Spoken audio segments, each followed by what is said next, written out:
இந்த வியாழக்கிழமையா என்னன்னு நினைக்கிறேன். போன வாரம் யூஎஸ் மார்க்கெட்ஸு ஒரு ஃபால் இருந்தது. அதை பற்றி தான் தெரியுது இந்த ஆர்டிக்கிளில். Chris Wood warns AI capex pinch may burn billions as markets turn against big tech spending. The artificial intelligence AI boom is entering a more unforgiving phase as investors begin questioning whether big tech's unprecedented spending will generate adequate returns or merely consume billions of dollars in cash. Jeffries, head of global equity strategy, Chris Wood, said markets are now responding negatively to increase in capital expenditure, warning signal for hyperscalers that have committed vast sums of AI infrastructure. While announced results have yet to indicate an outright decline in spending,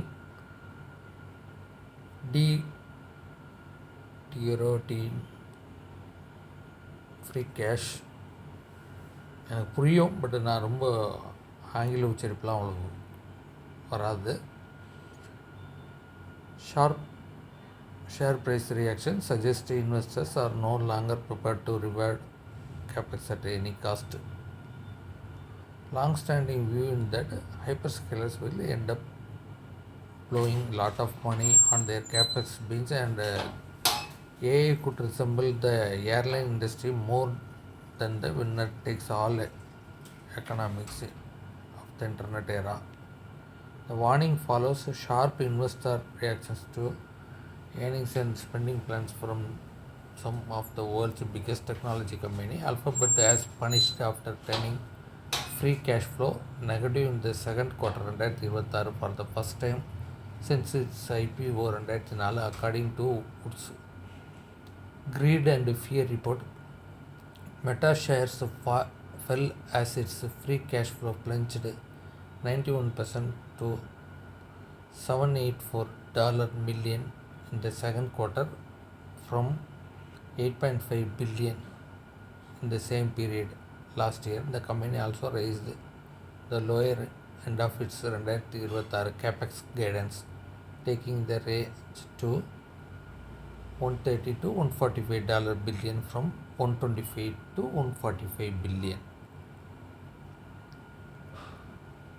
Microsoft provided the contrast. Its shares gained 8% after it maintained calendar year 2026 Capex guidance at approximately $175 billion. That figure was adjusted from an earlier $190 billion estimate because of accounting charges related to the useful life of assets and the movement of finance leases to operating leases, which are not included in the Capex.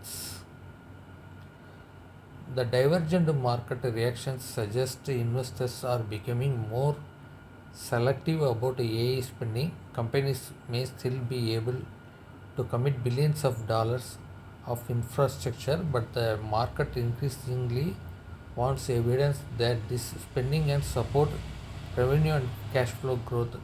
Wood says the results announced so far have not signaled a decline in hyperscaler capex, which is why analysts have yet to cut earnings forecast for companies such as memory chip producers. But the negative response to higher spending represents an important shift in market behavior. The continuing unwind in semiconductor stocks has already pushed some companies close to their 200-day moving averages. Wood said the correction could be limited if it merely represents a technical flushing out of leveraged position accumulated by momentum traders. The bigger risk is that the violent sell-off is anticipating an eventual slowdown in hyperscaler spending. Korea's AI trade suffers a brutal reversal. The scale of the speculative unwind is particularly evident in South Korea, one of the biggest beneficiaries of the global semiconductor rally. The Kospi has fallen 40% from its all-time high of 9385 reached on June 19. Foreign investors have sold a net $116 billion of Korean equities so far this year across the cash and future markets, with the technology stocks accounting for $104 billion of that selling. Assets in domestic leveraged exchange traded funds tracking Korean equities have collapsed to $17 billion, down 66% from their $50 billion peak on June 22. However, retail margin loan balance remain elevated at $22.8 billion, only $2.4 billion below their peak in late May. Dedicated domestic ETFs tracking Korean equities have received net creations of $48 billion this year, providing some counterweight to the foreign exodus. Korea's neutral weighting in the MSCI Asia Pacific ex Japan index has meanwhile fallen to 17.5% from a peak of 24.6% in late June. The sharp decline highlights how rapidly index exposure and foreign positioning can reverse when investors begin questioning the assumptions underpinning a crowded trade. Wood sees China emerging as AI winner. Wood continues to believe that China is best positioned to prevail in AI, particularly in the mass consumer market. His thesis does not assume that demand for computing power will collapse. Instead, he expects demand to keep expanding even if the customer and eventual winners change. That distinction is central of his outlook that AI may continue transforming the economy while still delivering disappointing financial returns for companies funding the infrastructure build out. China's rapidly growing semiconductor industry and also provide a striking counterpoint to the sell-off elsewhere. CXMT, the country's leading DRAM manufacturer, surged 500% after listing. Its market capitalization reached $523 billion,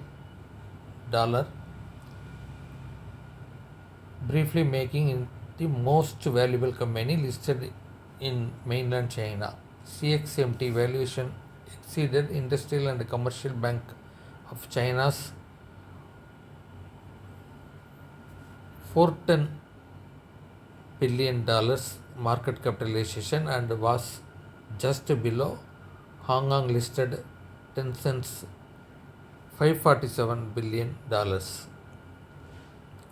extraordinary debut came during a week in which global memory stocks remained under intense pressure, demonstrating that investor appetite for AI has not disappeared. Instead, capital may be rotating towards companies offering lower starting valuations or greater exposure to China domestic technology ecosystem.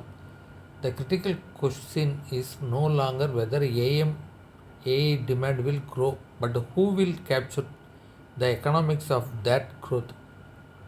Chris Wood's warning is that the companies spending the most may not necessarily emerge as the biggest winners, and the market has started demanding proof before financing the next phase of the Capex boom.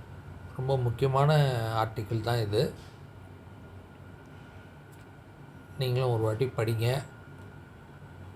தமிழில் கூட இதை ஏஐயில் share பண்ணி கேட்டிங்கன்னா இன்னும் தெளிவாக கூட புரியும்.